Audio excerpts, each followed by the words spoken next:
সৃষ্টি। আপনি যদি মুসলিম হয়ে থাকেন ভিডিওটি অবশ্যই দেখবেন এবং শেয়ার করে প্রিয় নবীর হাদিসটি সবার কাছে পৌঁছে দিবেন, কারণ আপনার মাধ্যমে যদি কেউ কোনো ভালো কাজ সম্পর্কে জানতে পারে এবং তা পালন করে, তার জন্য আপনি প্রিয় নবীর একজন প্রিয় উম্মত হতে পারবেন। আল্লাহ তাআলা রাতকে সৃষ্টি করেছেন বান্দার ঘুমের জন্য এবং দিনকে সৃষ্টি করেছেন কর্মের জন্য, কিন্তু আমরা অনেকেই অভ্যাসগত কারণে মারাত্মক এই ভুল দুটি করে থাকি। 1 নম্বরে প্রিয় নবী ঘরের লাইট বন্ধ করে ঘুমাতে বলেছেন। লাইট জ্বালিয়ে ঘুমানো কতটা মারাত্মক ভুল চলুন জেনে নেই। প্রিয় নবী বলেছেন, রাতে আলো জ্বালিয়ে ঘুমালে তোমাদের শরীরের ভিতরে এমন কিছু বিশেষ পার্টস রয়েছে যা কাজ করা বন্ধ করে দেয়, এমনকি মস্তিষ্কে নেতিবাচক প্রভাব পড়ে। বিজ্ঞানীরা বলেছেন, রাতের লাইটের আলো থেকে এক ধরনের আলোক নিঃসরণ হয়, যার ফলে ব্রেন ক্যান্সার হওয়ার সম্ভাবনা থাকে। আমাদের শরীরে এক ধরনের গ্রন্থি আছে যার নাম পাইনাল গ্রন্থি, আর এই গ্রন্থি শুধুমাত্র অন্ধকারে এই কাজ শুরু করে, এক ধরনের হরমোন নিঃসরণ করা। লাইট জ্বালিয়ে ঘুমালে এই গ্রন্থি কাজ করা বন্ধ করে দেয় এবং হরমোন নিঃসরণ বন্ধ হয়ে গেলে শারীরিক ও মানসিক বিভিন্নভাবে নেতিবাচক প্রভাব পড়ে। 2 নম্বরে প্রিয় নবী হযরত মুহাম্মদ সাল্লাল্লাহু আলাইহি ওয়াসাল্লাম বলেছেন, তোমরা যখন রাতে ঘুমাতে যাবে অবশ্যই ডান কাত হয়ে ঘুমাবে।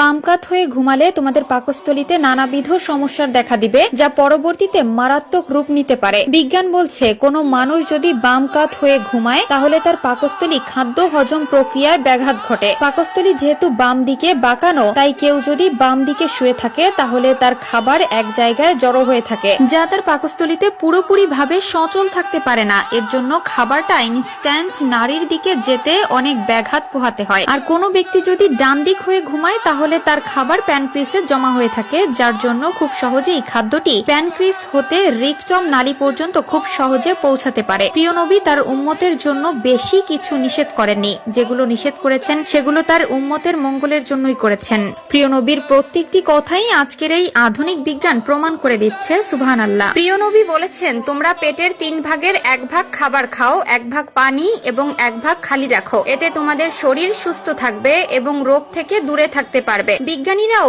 একই নিয়মের সাথে মত দিয়েছে। 3 নম্বর কারণটি হলো বেশি কথা বলা যাবে না। প্রিয় দর্শক, যারা অতিরিক্ত কথা বলে তাদের হায়াত খুব তাড়াতাড়ি ফুরিয়ে যায়, তাই যত কম কথা বলবেন আপনার জন্য ততই ভালো। আল্লাহ